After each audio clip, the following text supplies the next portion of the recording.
नमस्कार दोस्तों, हर हर महादेव। आइए जानते हैं आज आखिर कैसे हुआ शिव जी का जन्म। क्या शिव जी ने खुद को किया था प्रकट। आज मैं आप सभी को वह गाथा सुनाती हूँ जो काल के गर्भ में छुपी है, जो समय के प्रवाह से भी प्राचीन है। यह कहानी है उस परमेश्वर की जो स्वयं अजन्मा है, फिर भी जिसका प्रकट इस सृष्टि के कल्याण के लिए हुआ। यह गाथा है महादेव शिव के जन्म की। कहते हैं कि सत्य कभी जन्म नहीं लेता, केवल प्रकट होता है, और शिव तो साक्षात सत्य है। वे कलातीत है, देशातीत है। उनकी गाथा सुनने से पहले मन को शांत करिए, क्योंकि यह केवल कहानी नहीं, यह उस रहस्य का उद्घाटन है जो हमारे अस्तित्व का मूल है।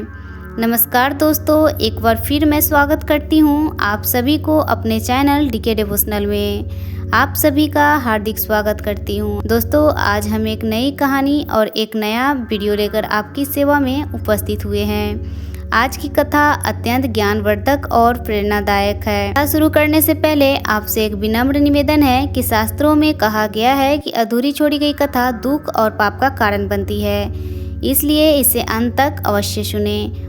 और मेरे चैनल पे पहली बार आए हैं तो चैनल को सब्सक्राइब ज़रूर कर लें। तो आइए बिना किसी विलंब के आरंभ करते हैं आज की प्रेरणादायक कथा। जब ये सृष्टि नहीं थी, जब चांद तारे नहीं थे, जब समुद्र नहीं था, जब पृथ्वी नहीं थी, तब एक शक्ति थी। एक ऐसी शक्ति जो अदृश्य थी लेकिन सर्वत्र व्याप्त थी। कैसे समझाऊँ आपको उस महान क्षण को जब अस्तित्व ने पहली बार अपनी आंखें खोली। उस समय ना कोई देवता था, ना कोई दानव, न स्वर्ग था, न पाताल, केवल एक अनंत गहरा निस्तब्ध अंधकार था। लेकिन इस अंधकार में एक अजीब सी गर्मी थी, एक ऐसी ऊर्जा थी जो न दिखती थी, न सुनाई देती थी, बस महसूस होती थी। और फिर अचानक से उस निस्तब्ध शून्य में एक आवाज़ गूंजी, ओम। यह ब्रह्मांड की पहली आवाज़ थी, और इस आवाज़ के साथ ही कुछ हिला, कुछ जागा, कुछ जन्मा। यह जन्म कोई साधारण जन्म नहीं था, यह था स्वयंभू का जन्म, यानी जो खुद से पैदा हुआ, जिसका कोई माँ बाप नहीं था, जिसका कोई कारण नहीं था, सिर्फ वो था, क्योंकि उसका होना ही सब कुछ था। उस अनंत अंधकार में अचानक से एक ज्योति जली। यह कोई साधारण ज्योति नहीं थी, यह थी चैतन्य की ज्योति, यह थी शिव की ज्योति। इस ज्योति के प्रकाश में पहली बार कुछ दिखा, और वह था एक आकार, एक ऐसा आकार जो ना तो पूरी तरह से मानवीय था, न पूरी तरह से दिव्य। वह था शिव का प्रथम रूप। लेकिन सबसे अद्भुत बात यह थी कि यह रूप स्थिर नहीं था, यह लगातार बदल रहा था। कभी यह तेजस्वी युवा दिखता था, कभी एक गंभीर तपस्वी, कभी एक उन्मत्त नर्तक, और फिर शिव ने अपनी पहली सांस ली। वो सांस, वो दिव्य श्वास, उससे पूरा ब्रह्मांड कांप गया। उस सांस से हवा पैदा हुई, उस सांस से जीवन की शुरुआत हुई। लेकिन शिव अकेले थे इस विशाल शून्यता में, बिल्कुल अकेले, और शायद यही उनकी पहली पीड़ा थी। अकेलेपन की पीड़ा। शिव के हृदय में करुणा जन्मी, और इस करुणा से एक और शक्ति प्रकट हुई, पालनकर्ता विष्णु। विष्णु जी के अकेलेपन से एक इच्छा जन्मी, सृष्टि की इच्छा, कुछ बनाने की इच्छा, और इस इच्छा से उनके नाभि कमल से एक और चेतना जन्मी। वे थे सृष्टिकर्ता ब्रह्मा। उन्होंने जब अपनी आंखें खोली तो चारों तरफ अंधकार ही अंधकार था। ब्रह्मा जी घबरा गए, डर गए। मैं कौन हूँ? उन्होंने पूछा। मैं कहाँ हूँ? मेरे पिता कौन है? लेकिन कोई जवाब नहीं मिला, केवल गूंज थी, अपनी ही आवाज़ की गूंज। विष्णु जी शांत थे, गंभीर थे। उन्होंने ब्रह्मा जी को देखा और मुस्कुराए। चिंता मत करो ब्रह्मा, हम दोनों यहाँ हैं। किसी उद्देश्य से हमारा जन्म किया गया है, कोई संजोग नहीं है। लेकिन फिर भी दोनों के मन में एक सवाल था, हमारा जन्म कैसे हुआ?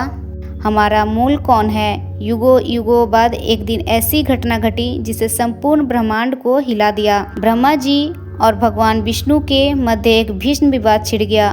दोनों का अहंकार चरम सीमा पर पहुंच गया था। ब्रह्मा जी अपनी सृजन शक्ति के मध्य में कहने लगे, मैं ही सर्वोच्च हूँ, मैंने इस सृष्टि की रचना की है, मैं सभी का जन्मदाता हूँ, इसलिए मैं सबसे महान हूँ। इसके उत्तर में भगवान विष्णु का आवाज जोरों से गूंजा, जिसमें अटूट विश्वास की गर्जना थी। नहीं ब्रह्मा जी, मैं ही सर्वोच्च हूँ, मैं इस सृष्टि का पालन करता हूँ, मैं ही समस्त जीवों की रक्षा करता हूँ, मेरे बिना आपकी सृष्टि का कोई अर्थ नहीं है। दोनों देवों के बीच यह वाद विवाद इतना तीव्र हो गया कि संपूर्ण ब्रह्मांड कांप उठा। उनके तर्कों की ध्वनि तीनों लोकों में गूंजने लगी। समुद्र की लहरें तूफान बन गई, पर्वत हिल गए और सभी जीव व्याकुल हो गए। जब शब्दों का युद्ध चरम पर पहुंचा तो दोनों देवों ने अपने दिव्यास्त्र निकाले। ब्रह्मा जी ने अपना ब्रह्मास्त्र तैयार किया, जिसकी चमक से 10 दिशाएं प्रकाशित हो गईं। उधर भगवान विष्णु ने अपना सुदर्शन चक्र हाथ में लिया, जिसकी गर्जना से आकाश फट गया। यह दृश्य इतना भयानक था कि देवता, दानव, मानव सभी थरथर कांपने लगे। लगता था जैसे महाप्रलय आ गया हो। दोनों देवों की शक्ति इतनी प्रबल थी कि यदि वे युद्ध करते तो संपूर्ण सृष्टि का विनाश हो जाता। इसी क्षण जब सब कुछ समाप्त होने के कगार पर था, एक अद्भुत घटना घटी। अचानक ब्रह्मा जी और भगवान विष्णु के मध्य एक अद्भुत ज्योति प्रकट हुई। यह कोई साधारण प्रकाश नहीं था, यह था अग्नि का एक विशाल स्तंभ, जो इतना तेजस्वी था कि उसकी चमक के सामने सूर्य भी फीका पड़ गया। यह स्तंभ ना तो ऊपर समाप्त हो रहा था और ना ही नीचे, यह अनंत था, असीम था। इस अद्भुत दृश्य को देखकर दोनों देवों का युद्ध रुक गया। वे अवाक रह गए। उनके मन में जिज्ञासा जागी, यह कैसा प्रकाश है जो उनके तेज को भी मात दे रहा है। ब्रह्मा जी ने अपना अहंकार छोड़कर कहा, यह क्या है विष्णु जी? इतना प्रभावशाली तेज मैंने कभी नहीं देखा। विष्णु जी भी विस्मित थे। उन्होंने कहा, मैं भी इसे नहीं जानता। आइए इसका रहस्य जानते हैं। मैं इसका अंत ढूंढता हूँ, आप इसका आदि ढूंढिए। दोनों देवों ने अपनी अपनी दिशा में यात्रा प्रारंभ की। भगवान विष्णु ने बड़ा सुअर का रूप धारण किया और उस ज्योति स्तंभ के नीचे की छोर की खोज में निकल पड़े। उनकी गति तीव्र थी, दृढ़ संकल्प था। वे हजारों लाखों योजन नीचे गए, लेकिन लाखों योजन पर स्तंभ का अंत दिखाई नहीं दिया। उधर ब्रह्मा जी ने हंस का रूप धारण किया और ऊपर की ओर उड़ चले। वे भी अपनी पूरी शक्ति से उड़ते रहे। हजारों लाखों योजन ऊपर गए, लेकिन उनको भी उस स्तंभ का आदि नहीं दिखा। हजारों वर्षों तक दोनों देवों ने खोजा। उनकी शक्ति चुकने लगी, श्वास तेज होने लगी, पर स्तंभ अनंत ही दिखाई देता रहा। अतः दोनों देव थक कर वापस उसी स्थान पर आए जहाँ से उन्होंने खोज शुरू की थी। उनके चेहरे पर हार का भाव था, पर साथ ही एक नई विनम्रता भी। भगवान विष्णु ने सत्य बोला, मैं हार गया। मैं इस ज्योति का अंत नहीं ढूंढ सका, यह मेरी समझ से परे है। लेकिन ब्रह्मा जी के मन में अभी भी अहंकार था। उन्होंने सोचा, यदि मैं सच कह दूं मैं भी हार गया तो मेरी प्रतिष्ठा गिर जाएगी। इसलिए उन्होंने झूठ बोलने का निश्चय किया। इसी समय उनकी दृष्टि आकाश में एक केतकी के फूल पर पड़ी, जो उस ज्योति स्तंभ के ऊपरी भाग से गिर रहा था। ब्रह्मा जी ने उस फूल को साक्षी बनाने का मन ही मन विचार किया। ब्रह्मा जी ने केतकी के फूल से कहा, हे केतकी, तुम मेरे साथ मिलकर कहना कि मैंने इस ज्योति स्तंभ का आदि देख लिया है। डरे हुए केतकी के फूल ने हाँ कर दी। ब्रह्मा जी ने घमंड से कहा, विष्णु जी, मैंने इस स्तंभ का आदि देख लिया है। केतकी का यह फूल मेरा साक्षी है। यह सुनकर विष्णु जी को बहुत दुख हुआ। वे समझ गए कि ब्रह्मा जी झूठ बोल रहे हैं, पर वे चुप रहे। लेकिन सत्य को कभी छुपाया नहीं जा सकता। उसी क्षण उस अनंत ज्योति में से एक गर्जना गूंजी, ऐसी गर्जना जो तीनों लोगों को हिला गई। यह आवाज़ थी क्रोधित शिव की। ठहरो, ऐसा लगा जैसे हजारों मेघ एक साथ गरजे हो। शिव जी ने कहा, ब्रह्मा, तुमने सत्य का हनन किया है, तुमने झूठ का सहारा लिया है। उसी क्षण उस ज्योति स्तंभ के मध्य से एक आकृति प्रकट हुई। यह थी त्रिनेत्रधारी, जटाजूटधारी नीलकंठ महादेव की मूर्ति। उनके त्रिनेत्र से एक तेज प्रकाश निकल रहा था। उनकी जटाओं में गंगा बह रही थी, गले में नाग शोभा पा रहा था। उनके एक हाथ में त्रिशूल था, दूसरे में डमरू। उनके दर्शन मात्र से दोनों देवों की सांसें रुक गई। यह वही शक्ति थी जिसे वे खोज रहे थे। यह वही शक्ति था जिसके सामने उनका अहंकार तुच्छ था। शिव जी की आवाज़ में वज्र की कठोरता थी, पर साथ ही अनंत करुणा भी।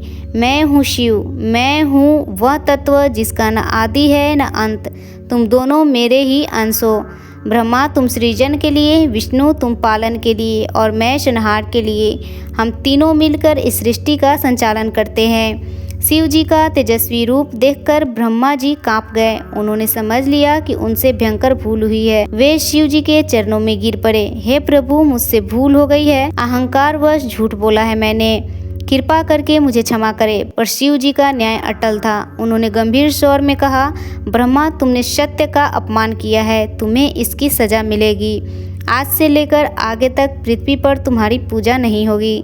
तुम्हारे केवल 1 या 2 मंदिर ही रहेंगे। फिर उन्होंने केतकी के फूल की ओर देखा।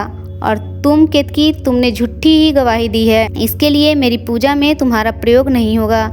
यह सुनकर ब्रह्मा जी और केतकी का फूल अत्यंत दुखी हो गए।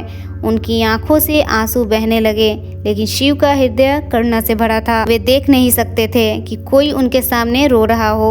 उन्होंने अपना रौद्र रूप छोड़कर कोमल स्वर में कहा, ब्रह्मा जी, आप निराश न हो। आपकी पूजा ना सही, पर आपका सम्मान सदैव बना रहेगा। आप सभी यज्ञ के आरंभ में पूजे जाएंगे। आप सरस्वती जी के साथ ज्ञान के देवता के रूप में वंदित होंगे। फिर उन्होंने विष्णु जी की ओर देखा, जो सच्चाई से हार मान गए थे। शिव जी के चेहरे पर प्रेम की मुस्कान आई।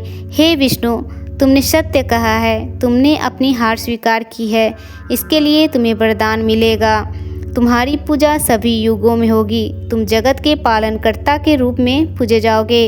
इसके बाद शिव जी ने अपने स्वरूप का रहस्य बताया। उनकी आवाज़ में गूढ़ गंभीरता थी, जैसे वे काल के रहस्य सुना रहे हों। सुनो देवगण, मैं न जन्मता हूँ न मरता हूँ, मैं काल से भी पुराना हूँ, मृत्यु से भी शक्तिशाली। मैं स्वयंभू हूँ, अर्थात स्वयं से उत्पन्न। मैं आदि हूँ और अनादि भी। जब कुछ नहीं था तब भी मैं था, जब सब कुछ समाप्त हो जाएगा तब भी मैं रहूँगा। यह जो तुमने ज्योति स्तंभ देखा, यह मेरा लिंग रूप है। लिंग का अर्थ है चिन्ह, मेरी अनंतता का। चिन्ह मेरी निराकारता का साकार रूप।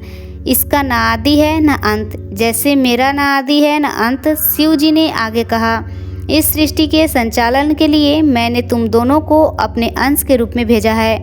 ब्रह्मा, तुम रजोगुण से युक्त होकर सृजन करोगे। विष्णु, तुम सत्व गुण से युक्त होकर पालन करोगे। और मैं तमोगुण से युक्त होकर जब आवश्यकता होगी तब संहार करूँगा। पर यह भूल मत जाना कि हम तीनों एक ही हैं। त्रिदेव कहे जाते हैं, पर तत्व में एक है। जैसे एक वृक्ष की 3 शाखाएं होती है, वैसे ही एक परमात्मा के 3 रूप है। तो इतना कहकर शिव जी अंतर्ध्यान हो गए। तो दोस्तों, यही थी आज की शिव जन्म की कहानी। शिव का न आदि है न अंत है, शिव अजन्मा है। तो दोस्तों, आज की वीडियो अच्छी लगी हो, आज की कहानी आपको अच्छी लगी हो, तो वीडियो को ज़्यादा से ज़्यादा शेयर करें, लाइक करें, और चैनल पे पहली बार आए हैं तो सब्सक्राइब जरूर करें। और कमेंट में अगर आप महादेव के सच्चे भक्त हैं तो हर हर महादेव जरूर लिखें। भगवान भोलेनाथ की कृपा आपके और आपके पूरे परिवार पे हमेशा बनी रहे, यही कामना करते हुए वीडियो को समाप्त करती हूँ। मिलते हैं अगले वीडियो में, तब तक के लिए धन्यवाद। हर हर महादेव।